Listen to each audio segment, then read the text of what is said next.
Now we're going to go down into each type of budget and talk about them.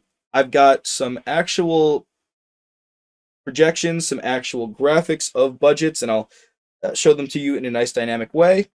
But we're going to talk about them. We're going to see where they fit into the process. We're going to talk about this all, and they're all important to a company, right? They're all super important. So this sales budget, and these are all like relatively straightforward, right? It's based on the sales forecast. Hey, we expect to make $1 million and we expect to sell 10,000 units. Essentially the same as a sales forecast. What does it take into account? Well, it takes into account historical sales patterns. It's pretty straightforward, right? We think we're during the holiday times, during Christmas, we're going to have increased sales, so we'll probably bump up the sales then. Macroeconomic factors. I mean, there's a recession hitting. We're probably going to have less sales. Competitors just launched a product. We're going to probably sell less. Future estimates. Right here, we expect in the future that we're going to sell more for X reason. Price changes. We increase the price of something. It'll probably sell less. We decrease the price, it'll probably sell more. It's a little supply and demand, taking a pull from economics. Advertising marketing changes. Hopefully, the more you advertise and market, hopefully the more you sell. And product changes. If we make a better product, you would hope it would sell better there. So the sales budget, this is the foundation of the entire budget process. You just think about that. It makes sense, right? Like, you can't really... A lot of costs are variable, and if costs are fixed, well, then you don't really have to think about that too hard. They're just pretty fixed and nothing to particularly ponder. So this sales budget represents the anticipated sales of the organization in both units and dollars. This is the first budget, whereas the cash budget is the last budget. So a lot of other budgets will derive their numbers from this budget. And that makes sense, right? Think about variable costs. The different cost budgets are going to derive their information from the sales budget. Sales budget tells you how many units are going to be sold, and so that drives the variable costs. Now I'm going to show you also, like, a lot of these budgets are linked. They derive their numbers from each other. So if you change the amount of sales in units on this budget, it's going to completely change the other budget. So I'll show you that as well. This drives the amount of cash that you're going to get, revenue figures, inventory levels, purchases, all of those. Everything is controlled with the level of sales that is projected. Super important there. Here we are again. So you just see in our graphic, sales budget. Well, that's going to drive everything else underneath it. You have your mission, strategy, short-term objectives, sales budget, that's going to drive all of this. And then obviously what's left over is how much cash you have. And it's kind of just like retained earnings. Think about it at the end of the day, how much cash do you have? That is going to be a factor of everything that comes before it. Well, here is our sales budget. So our sales budget, as we know, it's the one that drives all of the other budgets below. I have this nice little interactive budget for you here. So we see here, these are the estimated units that we'll have in each quarter. We know that this budget can be monthly, it can be quarterly. I chose to do it quarterly. Why did I choose to do that? I just had to be decisive. So less numbers for you to look at, just nice, clean 4 quarters. And we see here we have estimated units, which this is manual, right? We just plug in how many we estimate. And then this is the X per unit sales price. So this is meaning that we're all 4 quarters selling this by each unit is $175, right? So this could change. This very easily could change if we decide to bump up the price or lower the price in each quarter, depending. So, Black Friday, right? They slowly bump up the prices all the year, and then they just drop them on Black Friday back to their original price. So just shout out to all of you there. If you're trying to get a good deal on Black Friday, then definitely do your best to plan ahead. Right? That does happen. So right here, not financial advice, just advice to save you money. All right, so here we have estimated sales. This is just units times selling price, nothing crazy. And then expected cash collections from sales. You may have seen this in certain multiple choice questions, both in BEC and FAR. Right? We have, this is, you could kind of even say like cash basis accounting or just cash flow. You got 75% of the cash coming in is from the current quarter sales. So of this amount, we're bringing 75% in. That's how we get this number. So 75% of 437. we're bringing that in. We're collecting it in cash. Obviously, we've got credit sales and AR, and then, well, 25% of prior quarter sales are brought in. So this is, we don't have the prior quarter to the first quarter. So actually, let's deal with the second quarter. In the second quarter, what are we bringing in cash? We're bringing in 75% of the current total estimated sales. And then we're also bringing in 25% of the first quarter sales for a total of 339,063. That's the total cash collections from sales. Now, could you say this is part of the cash budget? Yes. I mean, I just have this here. It's just nice to see. In reality, a lot of companies will have this. I mean, this is also something you kind of have to be familiar with the concept of this for some multiple choice questions. Right? So this is how it operates. Now, the sales budget driving everything else, that's what I want to get into here. I've also got all the other wonderful budgets for you. Production budget, right? We've got the production budget here, SG&A budget. I'll get into those much more in depth, but I just want to demonstrate for you. Okay, we change our estimate. We believe that in the second quarter, we're actually going to sell 2,000 units. All right, so you see how everything's formula driven. Numbers are updating. In the second quarter, we're changing that. We had an increase in the estimated units we're going to sell, or even here maybe we're changing to $180 we're expecting to sell. So $180 going to update everything as well, right? So let's keep these numbers. I'm going to take a look at the production budget and estimated units sold. This is linked to our sales budget. So this is going to auto update as well. And this has to do with how much we need to produce. So as the forecasted sales go up, what we need to produce goes up. And then presumably costs will go up, right? You see how it's all connected? It's all one big story.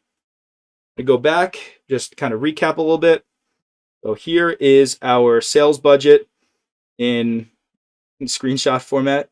And again, where does that fit in? That fits in right here. Remember how it all fits into the bigger picture. We've talked enough about the sales budget. Let's move on to the production budget. Now here is the production budget.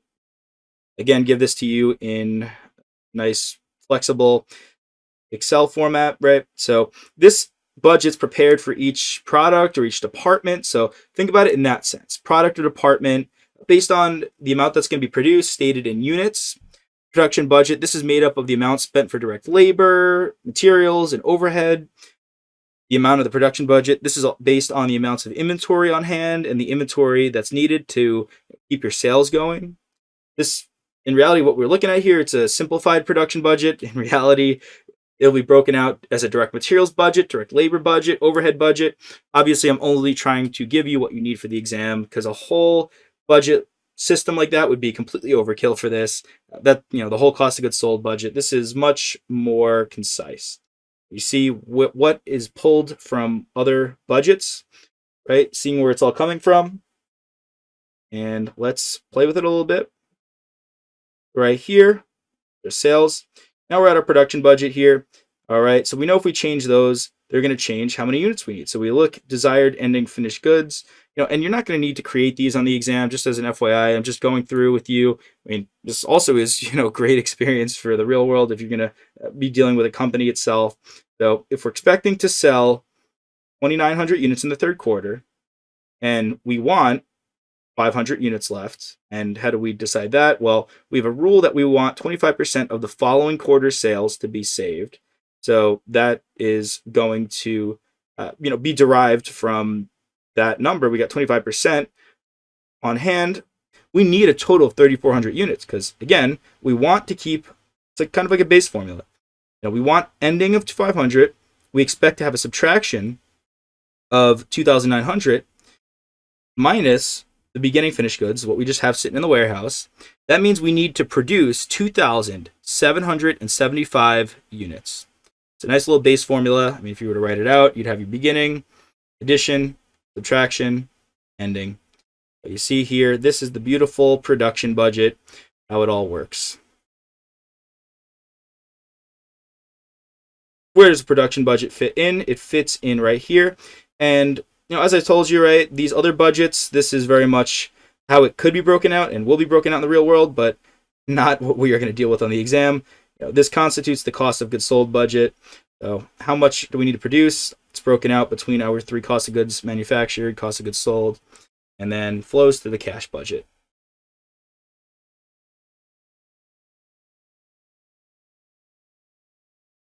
The selling and admin budget.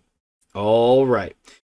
Now, this is going to represent the fixed and variable non-manufacturing expenses, such as accounting fees, utilities that are unrelated, right? All of these, the sales commissions, delivery expenses, bad debt expenses, sales salaries, advertising, depreciation, accounting, data processing, anything like that. All of those great costs. Now, keep in mind that these expenses are not inventory costs. They're not inventoriable. They are budgeted as period costs. Remember the difference. And if you haven't seen it yet, you will for sure see this in cost accounting when we go over it. So budgeted selling and admin expenses are matched in their entirety against budgeted sales. You see, this budget is being derived from the sales budget, right? That is how it is brought in. Well, we'll go to our dynamic version again. We see here, these are being derived from our original. And just for fun, let's change the fourth quarter estimate. Because we like fun, don't we? All right, let's do 2,600. So we're changing everything up. You see the numbers will have changed as well here. Awesome. Now, $12, this is just our variable SG&A per unit. This is just decided. It's calculated based on how much it costs to make each one of these. Now, the total variable selling, general, and admin expenses are calculated just units sold times the variable costs for them. Right? That is what we've got going on here. The annual recap is just the total of all of this. Now, here are our fixed costs. These are also just decided, right? Advertising, we're going to spend $9,000 in the fourth quarter, so we put $9,000 in there. Other expenses, all these brought together. This constitutes the total budgeted selling, general, and admin expenses, fixed and variable brought together. Perfect. Perfect. The personnel budget, we are moving on to this one. Personnel budget is not in this chart. However, it is an operating budget, right? So that personnel budget is going to revolve around our employees. How much do we have to pay them? Why is it not in here? It's just not as important. I mean, I can only fit so many in this graphic, right? But it is an operating budget and included there as well. Here it is. So we see here that here are all the employees that are in the board of supervisors. Here are all the employees in operations, the sales, the people who do the services. Why did I go out of order? Because I'm neurotic and I just like to do that sometimes. I'm the kind of person who will answer questions 8, 7, 6, then jump to 20, then go back to question 1. I just like doing it. Don't ask me why. If you're a psychologist by trade, maybe you could contact me and let me know why it is the way I do things. All right. So the main purpose of this personnel budget, to define in terms of money the number and class of personnel. So how many people do we have? Looks like 3, 2, 3, 4. We've got a good amount there, right? The class of them, well, supervisors, operations, sales team, and those who perform the services, right? The labor element, what they do. This is going to assist management in controlling labor by specifying what labor force is required. And as such, here's their salary. Here is the portion of FICA and Medicare, all these wonderful things, health and dental, the total cost of that employee, right?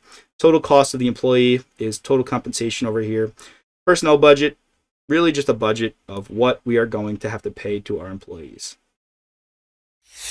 Hey there! Are you ready to not only pass your CPA exams, but truly understand and enjoy the material while studying? I know it seems impossible, right? Especially to enjoy the material? We'll do it together. Tap into the power of CPA.examprep.ai, where we've got personalized quizzes, multiple choice questions, memorization guides, flashcards, simulations, all tailored to your learning. Our adaptive study planning puts you on the fastest path to success and lifts you back up if you fall behind.